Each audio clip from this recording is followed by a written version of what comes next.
नमस्कार, one India Hindi में आपका स्वागत है। मैं हूं शिखा थोरिया।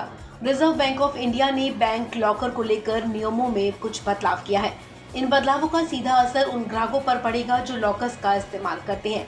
नए दिशा निर्देशों के मुताबिक आग लगने की घटना, चोरी, इमारत ढहने और बैंक कर्मचारियों की तरफ से धोखाधड़ी के मामलों में लॉकर को लेकर बैंक का दायित्व उसके सालाना किराए के 100 गुना तक सीमित रहेगा। रिजर्व बैंक की नई गाइडलाइन 1 जनवरी 2022 से लागू हो जाएगी। आरबीआई की गाइडलाइन नए और पुराने दोनों ही बैंक के ग्राहकों पर लागू होगी जिन्होंने बैंक में लॉकर की सुविधा ले रखी है।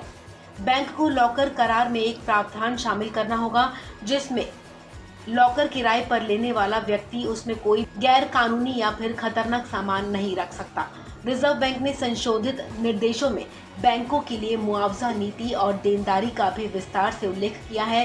बैंकों को अपने बोर्ड के द्वारा मंजूर ऐसी नीति को लागू करना होगा जिसमें लापरवाही की वजह से लॉकर में रखे सामान को लेकर उनकी जिम्मेदारी तय की जा सके। रिजर्व बैंक ने कहा कि प्राकृतिक आपदा या एक्ट ऑफ गॉड यानी कि भूकंप, बाढ़, आकाशीय बिजली या आंधी तूफान की स्थिति में बैंक किसी नुकसान के लिए जिम्मेदार नहीं होगा। लेकिन इसका मतलब ये नहीं कि बैंक अपनी जिम्मेदारियों से मुक्त है। बैंकों को अपने परिसर को इस तरह की आपदाओं से बचाने के लिए उचित इंतजाम सुनिश्चित करना होगा। इसके अलावा जिस परिसर में सुरक्षित जमा लॉकर है उसकी सुरक्षा की पूरी जिम्मेदारी बैंक को ही करनी होगी। रिजर्व बैंक के नए नियमों के तहत आग, चोरी, इमारत ढहने या फिर बैंक कर्मचारियों की तरफ से किए गए धोखाधड़ी के मामले में बैंकों की देनदारी उसके वार्षिक किराए के 100 गुना तक सीमित होगी। अगर ग्राहक की तरफ से लगातार 3 साल तक लॉकर के लिए किराए का भुगतान नहीं किया गया है तो बैंक इस पर एक्शन ले सकता है और उचित प्रक्रिया का पालन करते हुए किसी भी लॉकर को खोल सकता है। इतना ही नहीं, रिजर्व बैंक के नए नियमों के मुताबिक बैंकों को लॉकर करार में एक प्रावधान शामिल करना होगा जिसके तहत लॉकर किराए पर लेने वाला ग्राहक लॉकर में किसी भी तरह का गैर कानूनी या खतरनाक सामान नहीं रख सकता। लॉकर के आवंटन में पारदर्शिता सुनिश्चित करनी होगी।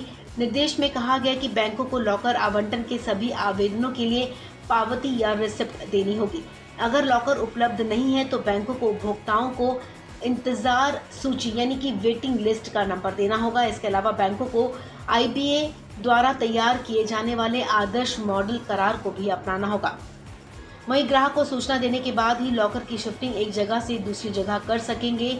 लॉकर के किराए के रूप में टर्म डिपॉजिट का इस्तेमाल किया जा सकता है। स्ट्रॉन्ग रूम वॉल्ट की सुरक्षा के लिए बैंक को पर्याप्त कदम उठाने होंगे। एंट्री और एग्जिट का सीसीटीवी फुटेज कम से कम 180 दिन रखना जरूरी होगा। इस खबर में फिलहाल इतना ही। तमाम अपडेट्स के लिए आप बने रहिए वन इंडिया हिंदी के साथ।